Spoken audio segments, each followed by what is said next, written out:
All right, good morning.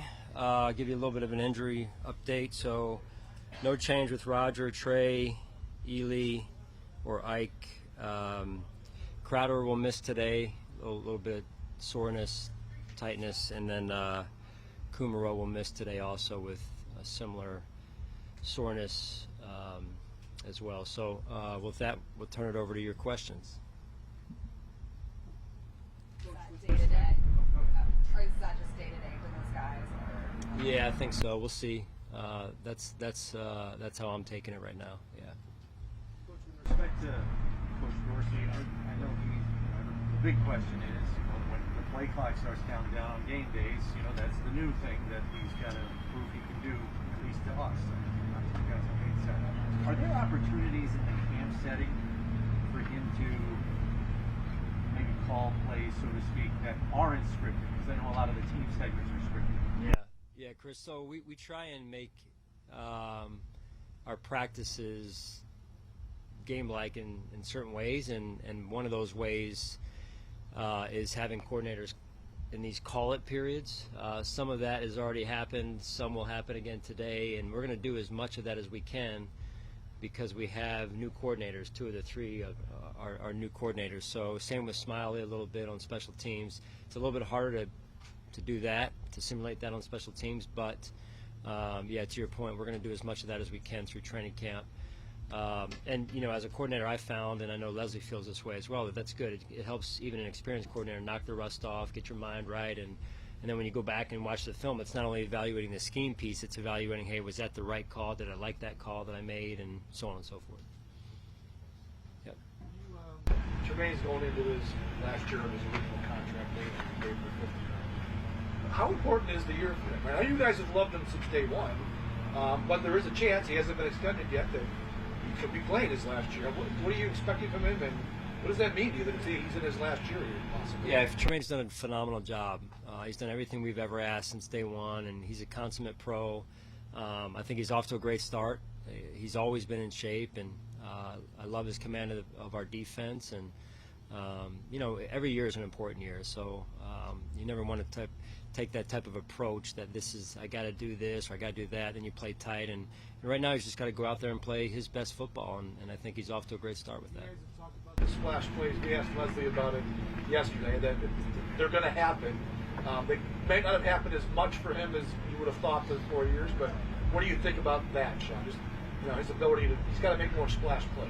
Well, I think those come also over time, and when you're comfortable with the system, and I think he's primed to play his best football this season. Sean, with guys entering a contract year in general, do you ever feel the need to have conversations with them about not trying to do too much or trying to just keep them focused on football? How do you handle guys? You have a bunch of them that are entering their final year deal. Yeah, that's real, John.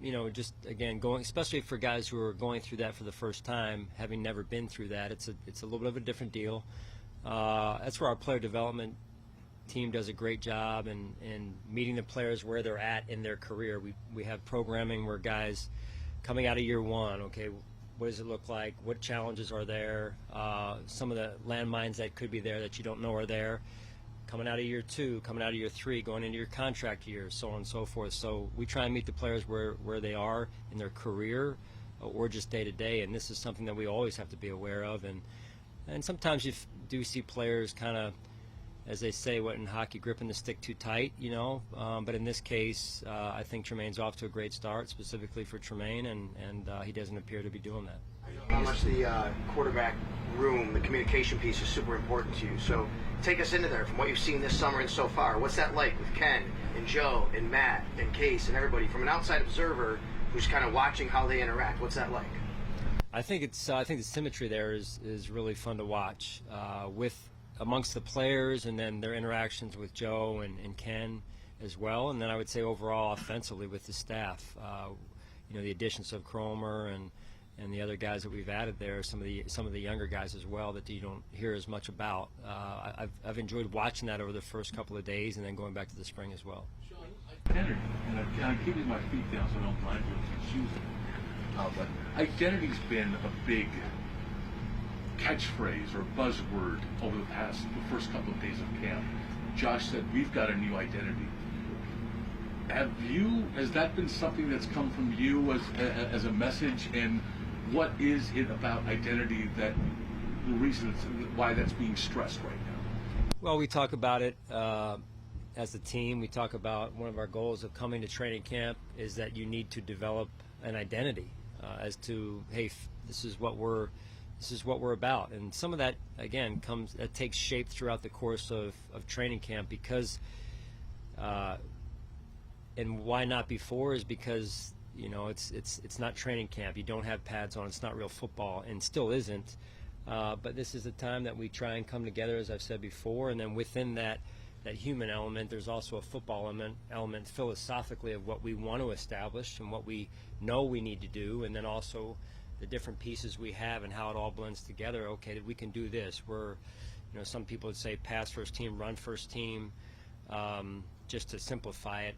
That's kind of how it takes shape a little bit in terms of, hey, we feel like we can run the ball, or we feel like we want to run the ball outside, we want to run the ball inside. That's just I'm just saying that educationally for you guys of how I think coaches' minds work a little bit, and you try and identify your strengths more than anything this time of year, but those can ebb and flow throughout the course of the season as well. So long-winded answer, but you want to have a decent feel for who you are philosophically, systematically, for sure. You know, one of the key pieces of what we're doing here, Brandon and I, are we've got to make sure we've got and identified the right pieces when we break camp, not from here, but also from Buffalo. And have you, not to say that you haven't stressed identity in your previous years, but is it more so important to stress because you have had some turnover at the coordinator level and you've got maybe more new pieces here than you had in previous years? I don't think so. I mean, I think it's important to have an identity, to have a feel for who you are, and how the pieces are fitting together, but not anything more this year than in years past. Sean, when Levi was here, you used to talk about him being the undrafted guy and working against number one pick like Trey and all. Do you see some of the same things in Dane Jackson from where he came in with you guys? Now you got a couple number one picks at corner. Do you see that same type of attitude that he has? I never want to compare two players, but I think Dane's his own guy. I think he's his own player. He's extremely mature in his approach off the field. He works his butt off, and you know, he's going to put his own signature on the position, and I think he's off to a good start. You're a coach in the NFL. You know, getting fired is kind of part of the business. You've got a quarterback coach, Joe Brady, who had that happen the first time last year. What is that like when that happens for the first time, and how do you think he's kind of dealt with, you know, moving on from it? I was, you take me back in my mind at least to walking through the complex in Philadelphia years ago, and Jim Johnson, I was walking beside two veteran coordinators, and Jim Johnson and Rod Dowhauer at the time, who was our offensive coordinator, and I was a young guy, and, you know, thought I was, every year my career had trended up, and so we were coming off of lunch, walking upstairs back to the offices, and the two of them said, "Yeah, you'll see, and you're not a coach until you've been fired." And so and I just shook my head, yes, I agree, and then but in my mind I was saying, I'll be different, you know. And 2 years, whatever amount of years later, I officially became a coach. But you learn a lot through that, and I think there's, in some ways, two types of coaches: those that handle that and reflect and grow from it, and then those that maybe point the finger and say at everything else and say, no, it wasn't me, it was that or them. And in this case, I think Joe has done a great job of reflecting and growing, and I think he's a fantastic coach. Yesterday, we're talking to Stephon Diggs about his leadership. We started talking about the young guys and what he does with them. Then he brought up Tavon Austin, called him a legend. Remember in his college days. What can that mean for a guy like Diggs, an established guy, all-pro, to have a guy that means that much to him in the room and working with him to push him, and he'll push him back? Yeah, it's interesting. I think we've got a very close-knit wide receiver room, and all the different personalities in there. You've got a guy like Tavon who's a little bit older, and what a career he had at West Virginia, right? He's going to the Hall of Fame now at West Virginia, and the career he's had around the NFL, the different teams, and how long he's been around the NFL, and just seeing him this morning in the weight room and how serious he is, how passionate he is about his career and his craft, the juice he plays with on the field. I think there's a lot our team can learn from by watching Tavon. Questenberry's story obviously is a pretty inspiring one. Can you just kind of speak to, what a guy who battles cancer and beats it, comes back and plays in the league, and has this opportunity? I don't know how much he shared with you, but if you could maybe share with us what you think of a guy who's overcome that mountain. Yeah, I think he hasn't shared a lot, very in depth about that journey, but just on the surface, what that means in terms of what he's been through, what his family's been through. You see that reflected in his daily habits, though. Nothing seems to phase him, and we put him at 2 different positions in the first 2 days, and he just does it. And I think that says a lot about who he is. And again, you learn a lot through the challenges of life, and I'm just happy to have him here with us. Sean, going back to Tremaine, you mentioned on NFL Network yesterday that he was one of the leaders of this team. Do you expect him to take a step forward in his leadership this season, or maintain what he did last year? I think he's always been the leader, in particular the last couple of years, where he's really asserted himself and been comfortable, Maddie, in that role.